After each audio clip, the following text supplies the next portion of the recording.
Saat ia terbangun, dalam keadaan lelah, terluka, dan kebingungan, ia menemukan Bradley tak sadarkan diri ketika sedang menjelajahi pantai.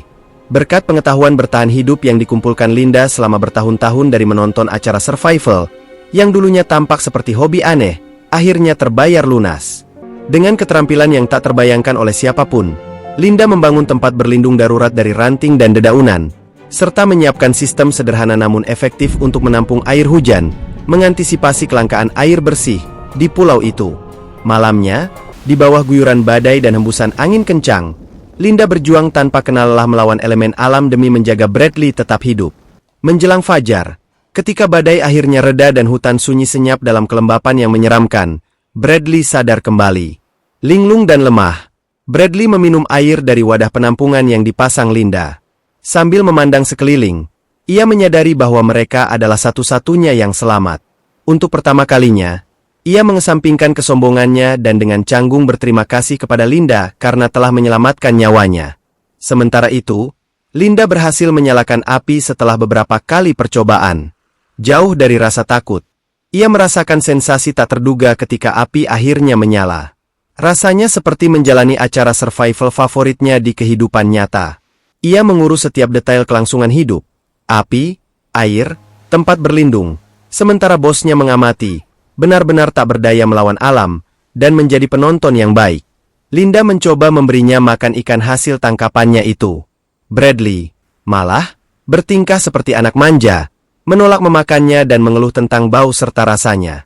Dengan sedikit memaksa, Linda menyuapi sedikit demi sedikit ke mulutnya dan menyuruhnya untuk makan, sehingga Bradley bisa mendapatkan sedikit energi. Seiring berjalannya hari, sifat asli Bradley mulai kembali. Ia mulai panik, terus-menerus bertanya berapa lama mereka akan terdampar. Linda mengakui ia tidak tahu, namun mengatakan bahwa mereka perlu mencari lokasi kecelakaan terlebih dahulu dan melihat apakah ada korban selamat lain. Ia berspekulasi bahwa mereka berada di suatu tempat di dekat Teluk Thailand, wilayah yang dipenuhi pulau-pulau kecil. Meski terluka dan sepenuhnya bergantung padanya, Bradley mulai memberi perintah lagi, memintanya membuat sinyal penyelamat atau semacam perangkat GPS. Linda dengan dingin mengingatkannya bahwa jika bukan karena dirinya, ia pasti sudah tewas. Bradley tidak senang dengan gaya bicara Linda yang seakan-akan tidak menghormatinya, dan memperingatkannya bahwa dia harusnya berhati-hati ketika bicara dengan atasannya. Linda pun merasa muak dan pergi meninggalkan Bradley. Awalnya, Bradley mencoba mempertahankan sikap otoritasnya, menunggu dengan keyakinan bahwa ia akan kembali. Namun lama-lama berakhir frustasi, sebab Linda pergi dengan segalanya, bahkan air minum. Saat malam tiba, kenyataan menghantamnya dengan keras. Angin bersiul melalui pepohonan. Segera, badai melanda pulau dengan ganas, menghancurkan tempat berlindung darurat yang dibangun Linda, dan membuatnya benar-benar tak berdaya. Memaksanya menyadari bahwa di pulau ini, jabatan dan hierarkinya di perusahaan tidak berarti apa-apa. Keesokan harinya, Linda kembali, setelah meninggalkan Bradley semalaman. Ia memperjelas bahwa mereka tidak lagi berada di lingkungan kantor dan aturan mainnya sudah berubah. Jika Bradley ingin tetap bertahan hidup, maka dia harus menanggalkan sikap otoriternya itu. Setelah itu Linda dengan santai memberitahunya bahwa ia telah melacak babi hutan. Bradley terkejut melihat Linda bersedia berburu hewan yang begitu berbahaya. Selanjutnya, dimulailah perburuan brutal di kedalaman hutan. Mengikuti jejak babi hutan, Linda bergerak dengan hati-hati, mengantisipasi area sekitarnya.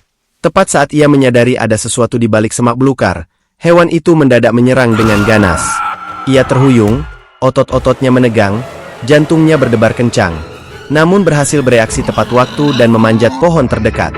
Dari atas, ia melompat dan menghujam leher hewan itu dengan tombak kayu. Namun itu saja tidak cukup untuk menghabisinya. Hewan itu pun malah makin ganas dan balik menerjangnya dengan buas. Untungnya sebelum hewan itu berhasil mendekat, dengan cekatan, Linda menyiapkan sisa tombak yang patah, dan mengarahkannya ke arah babi hutan itu. Merasa kebal hewan itu pun menyeruduk tombak yang dipersiapkan Linda, yang mengakibatkan hewan itu kehilangan nyawa. Setelah itu, Linda kembali ke camp. Tubuhnya kotor karena lumpur, keringat, dan darah. Matanya berbinar.